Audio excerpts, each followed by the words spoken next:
I've just got the Verge video of Mr. Well, I don't even know what his name is. I think Sebastian or something like that. And he's trying to build a computer and how to, well, basically making a, oh my God, I just don't know what to say. So basically he spent £2,000 building a gaming PC. So we're just going to have a little reaction video. I've not done a reaction video before, so let's go ahead. The video's been taken down now. So literally I got it about a few hours ago. Now I'm not trying to be all hateful and spiteful and stuff like that. But I just want to have a little reaction to the video. So here we go. So a few years ago, TC, or Managing Editor, built a gaming desktop, but it's kind of out of date and it's definitely not going to hold up for Battlefield 5. So let's build a new one. You can build a gaming desktop for around $1,000, but I want to go all out, so I spent around $2,000. PC like this is going to be... Now you can spend basically nothing on a PC, all the way to hundreds of thousands of pounds on a PC. But he's specifically saying that he's gone from £1,000 to £2,000 spending that kind of money on PCs, which in my eyes makes me feel a bit sad for people that can't afford £2,000 computers. And technically it should be, PCs in the community is about being able to find these other components and put them together and overclock them or make certain adjustments to them to make it get the extra frame rates per second to play a game. And I'm not seeing it here. It's just like, oh, we just spent £2,000. Instead of spending like £1,000, we spent £2,000 and went on a computer. That's fine. But when it comes down to showing people how to build a computer, that's a different story. Able to play most games at ultra settings. So what is this? He's got a... What graphics card is that? Like this is going to be able to play most games at ultra settings. Hold up. Able to play most games at ultra settings. GTX 1080? So, what do you need to build a desktop? Well, of course, first you need tape. So you need a table, okay. Preferably not metal. If it's going to be metal, have an anti-static working surface layered on top of it, a thermal paste applicator, an Allen wrench, some tweezers. Why do you need an Allen wrench? Actually, the Allen key in the UK. This is the UK version reaction video. Now, only if I was water cooling and using like EK stuff or anything to do with water cooling, you would need that to obviously tighten up the fill ports. And also a thermal application spatula. Tweezers to tighten up the wires. They're not tweezers. To tighten up the wires, a Swiss Army knife which hopefully has a Phillips head screwdriver in it. Why would you need a Swiss Army knife? Like basically, you just need a Phillips screwdriver or a flathead. A flathead would be obviously be able to fit into a Phillips screw. So don't know why you need all that. And last but not least, an anti-static brake. Actually, he might, if he's got some scissors on there, he could cut the cable ties after he's tied them up. Just saying. Bracelet, which is to protect you and the parts. These are the parts you're going to need, but more importantly, before we get there, we need to understand what these parts are doing and how they interact with one It's floating in midair, his wrist bracelet. What's going on there? another. To better understand the parts that make up a desktop, let's try to understand them individually. The processor is like the computer's brain, a base of calculations that control everything the computer does. The motherboard is like the foundation, serving as a main structure for all other parts to be added to. It also allows the other parts to communicate with one another, which also makes it Focus on parts, like a Core i5 or Core i3 processor, that require less energy. They'll be less powerful, but then you'll be able to scale back the cost of several other parts. And if you need help choosing the right parts for your build, there's sites like PCPartPicker.com that help show presets for which parts fit together, which sort of part conflicts you might have, and where to find deals. Oh, let's go back to him now. We have a lot of boxes and a lot of PC parts, so it's best you unbox them, isolate the parts that you really need, place items into the case, and make sure that they all fit, and then start working. And now we're really going to start building by adding the motherboard in. Some notes about installing motherboards: they're really delicate, you should be really careful with them, and screw in with confidence, but also don't screw in too hard, otherwise you could crack the board. I chose Asus's Z370 motherboard for two main reasons. One, it has built-in Wi-Fi and Bluetooth, and also it has support for NVMe SSDs, meaning you can get really fast SSDs that are really easy to install pay close attention to the brace that goes at the back of the computer. It's not a brace, it's actually an IO shield, and that's to stop the actual motherboard coming in contact and obviously static electricity and bang your computer. Braces is what you put in the teeth, or braces that you hold trousers up with. You always have to make sure that you really hammer it in, because there's no screw. It really just has to go outside of the case and clasp onto the frame. And this is very important because otherwise you can't align the motherboard correctly with the holes. We're just going to start installing all 8 screws. So next we're going to install the RAM on the motherboard. I chose Corsair's 16GB Vengeance LED RAM for 2 main reasons. One, it has LEDs and we do like lights in our gaming desktops. Secondly, it's pretty fast RAM. It's 2666 megahertz, I believe. That's not really fast. That's actually the standard these days for DDR4. It was fast back in like a year ago or something, and even later than that. So it's pretty fast, and this motherboard supports that speed, which is most important. Open the slots first, and just aligning the stick with the middle of the strip, not with the end, and just lining that up with the logo. So once you hear that solid clasp and you don't see the gold connectors on the side anymore, that's when you know the RAM is in. Step 3, we're going to install the hard drive, or in this case, the NVMe SSD. I chose this format of solid state drive so that I could input it into the motherboard without having to worry about extra wires or putting it in a separate part of the case and just getting really messy. This is from Kingston, and it's 480 gigabytes, so it's not a lot, but you can always upgrade this and swap it out, and it's only held down by 1 screw and the latch, so it's really simple and really straightforward. Speed for gaming is important when it comes to a hard drive. You want files to write quickly and you want games to load quickly, so that's why it's best if you use an SSD. Okay, so step 4, we're going to install the graphics card. I chose PNY's GTX 1080, which is overclocked, and so it's a pretty easy installation. You're just going to find the gold connectors, and you're going to line this bracket with the back end bracket of your PC case. Now, which lane you choose depends entirely on what other parts you're going to put in the system. Huh? No. You need to put the graphics card in a 16 times bus speed. That's where you get an optimal speed, especially you're going to spend £2,000 on a computer. You want to make sure you're getting the fastest performance. Like 16 times is the fastest. The next slots down might be 8 times depending on the motherboard, and you don't just put it in any slot just because of the space. I'm just going to pick the top one because the SSD is at the bottom and I don't want to cover it. I just think it looks nice. What's he done with the RAM? The RAM's right next to each other. They need to be spaced out. There should be one in the first slot, then one in the, then miss a slot, then in the second slot. Why's the CPU not in there? The CPU's not even in there yet. You're meant to put the motherboard outside and then test all your components to make sure they're working before you install it into the case. Click down. Plus, take your remaining brackets and just put them in the spots that you haven't used. You don't have to screw these in. They get bolted down by the back end bracket. And your GPU is installed. Power supply time. I chose Corsair's 850 watt power supply because I need enough headroom for ray tracing GPUs when they come out, and I don't want to have to upgrade it again. So all you have to do is take the brick and make 850 watts. I think you'd have got by with just 650 watts. You could have saved a bit of money there, but headroom, unless he's going to put 2 graphics cards in there, I don't see why he needs 850 watts. And especially Make sure that you align it with these little insulating pads. Not insulation.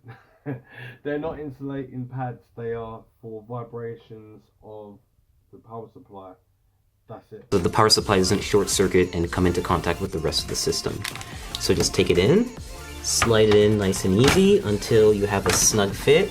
Why has he put the power supply in that way? I really don't understand. He's talking about like destroying the computer, yet he's putting the power supply in like that.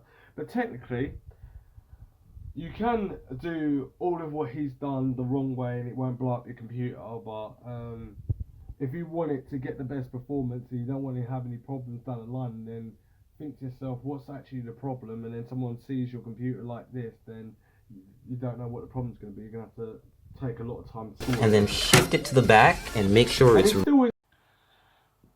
As I was saying, CPU should have been put in ages ago in the motherboard outside the box, because technically you need to test all your hardware first before you actually install it all. Because if it doesn't work or you've got a problem with something, you have to take all of it out again. It's a waste of time. So memory, CPU should have been all done beforehand, and thermal grease. And we're just going to have the hose hang out for a little while until we install the processor, which is going to come a little later. Always be sure to try to place it in the system first before you install it, because you can see it takes up a lot of space. But in this case, no pun intended, it fits in perfectly, and we're going to start screwing it in. And so there's nothing special about this screwing in process. They're just really long screws. Why is he using long screws? It should be the short screws. You get like little screws that are just meant to be for the top. These are for the fans to go on. Because they go through the entire frame of the cooler, and they take forever. So next up... Is he good? I hope he doesn't destroy like the cooler and the radiator, and it just goes straight through the radiator and starts leaking. Cables. Every power supply is going to come with a big bag of Velcro cables. It's kind of daunting at first, so you always... They don't all come with big cables, because technically if it's a power supply that's all... If it's not fully modular or semi-modular, then it won't. It'll be already attached to the power supply. You just have to find the ones that are going to fit. In this case, you need to match those cables with the correct descriptions on... Man, he's making black people look stupid. ...the power supply. And the cables are not already in the power supply, so to make it easier to put in and obviously route them through to the motherboard and connect them all up. Next step is we're connecting the power supply to the motherboard with the 24-pin cable. We're just matching that cable from the motherboard, threading it through the back, and attaching the 24-pin header to the power supply so that we can have one of the connections complete. The next few additions will be for the GPU, for any specific ports that the case has, for any lighting that the case has, the CPU cooler, anything else really. We're installing the CPU, the heart of the computer, or the brain, depending on how you look at it. So to do this, we're just going to remove the plastic covering that they put on the motherboard. Oh my god, you should have done this ages ago. We're just going to take this little plastic part out. We'll just toss that out again. You just don't toss that out. This is what I'm saying. You need to test the motherboard first, all your equipment first. Because if the motherboard's faulty and you haven't got that little plastic thing that he just chucked, they won't take the motherboard back, and they'll void your warranty, and you won't get your money back for your motherboard, and they'll just send you back a broken motherboard, even though it might have just got broken in the post. It's like AMD have pins, Intel have got the pins inside the actual motherboard, but it will get damaged. It's a socket. You need it. Here.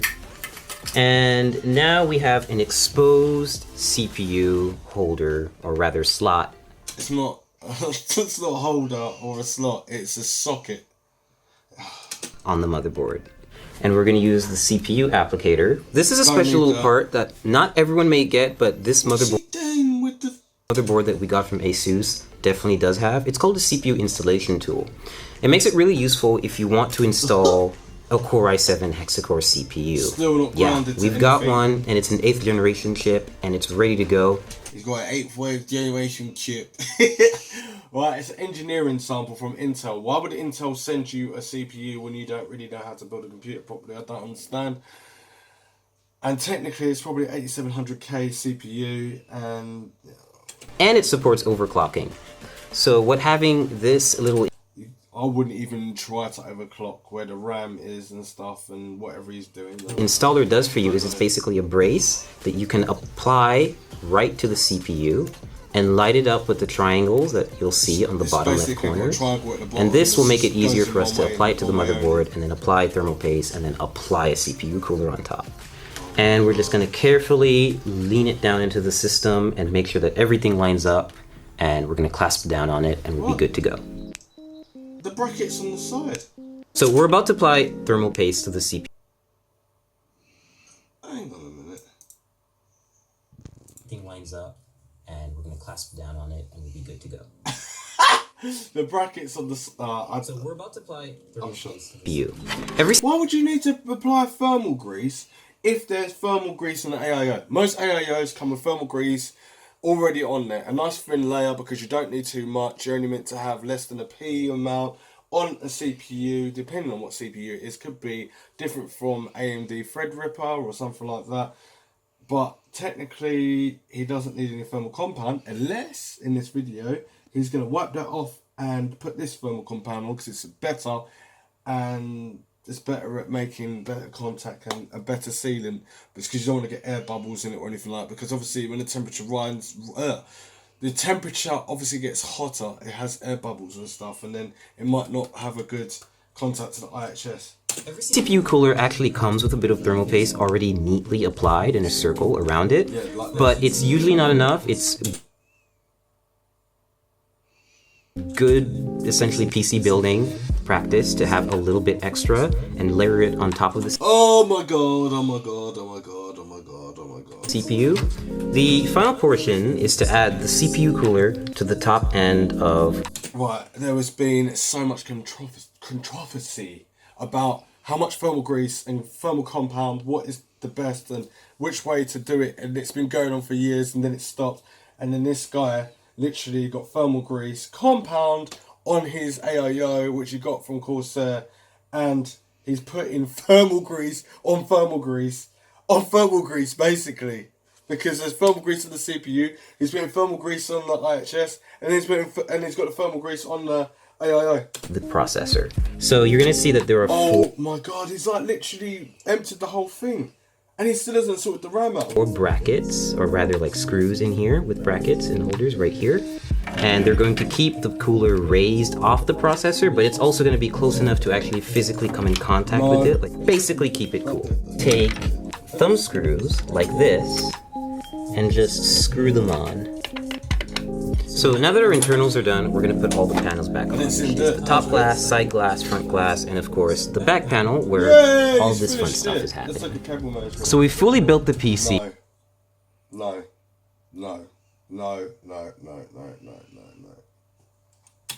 Everything's put together. Oh my goodness. Oh my god. At least you put the Logitech USB in the right, like the USB 2 rather than USB 3.1 or USB 3. And we got to the post screen. So what's next? Well, you need a USB flash drive with your Windows installation media on it, and of course a license key. So I plugged that up, installed Windows in a couple of minutes, installed a bunch of drivers, and now we have a fully functioning gaming PC ready to run some games. Right now I've got Armor 3 running at maximum settings, native resolution, which is 1080p HD, and it's running pretty smoothly. Like, I'm averaging 70 and 80 FPS, and this is normally like a very intensive game to run, and it's still doing a pretty good job. So right now I'm playing League of Legends. It's one of my favorite Why would you need that sort of graphics card for this stuff? games. I'm actually playing against a bot, and I'm distracted, so I'm not actually doing so well. But otherwise, like, this is pretty much what you would see me do on a gaming computer. Test stuff out, and hopefully have really high frame rates like I am right now. I'm averaging 120 FPS, and that's only because I've actually locked... Because you got a GTX 1080 in there, and that game does not demand that much power. ...the game to that frame rate. What is that monitor? That monitor is not even a great monitor. I know it's a Samsung monitor, but it's not like a proper, like, gaming monitor. Not gaming, esports monitor. Because I can get around 300 FPS playing League on maximum settings, which is a little bit absurd, and you don't really need that, so I've locked it. Building a gaming desktop has been a great experience. So you're a gamer, but you're using not a gaming keyboard. I'm able to max out a lot of my favorite titles, and I'll be able to play a lot of upcoming titles like Battlefield 5 and Cyberpunk 2077 without worrying too much about the parts I have. When ray tracing GPUs come out, for example, I'll be able to upgrade without having to buy a completely new system, and if I have a problem down the line, I can always just swap out a part and have it serviced rather than losing my whole computer. And of course now we also have a computer to test and benchmark games here at The Verge. And it's sponsored by Capital One, a credit card company. What else is going on? What's going on? And thanks for watching. Let me know if you've built a computer before yourself, or how you would spend $2,000 on your own build. I'm really interested in seeing what sort of parts you guys would get. I'm not going to say anymore. You should have never said that. The internet is probably going to crucify you.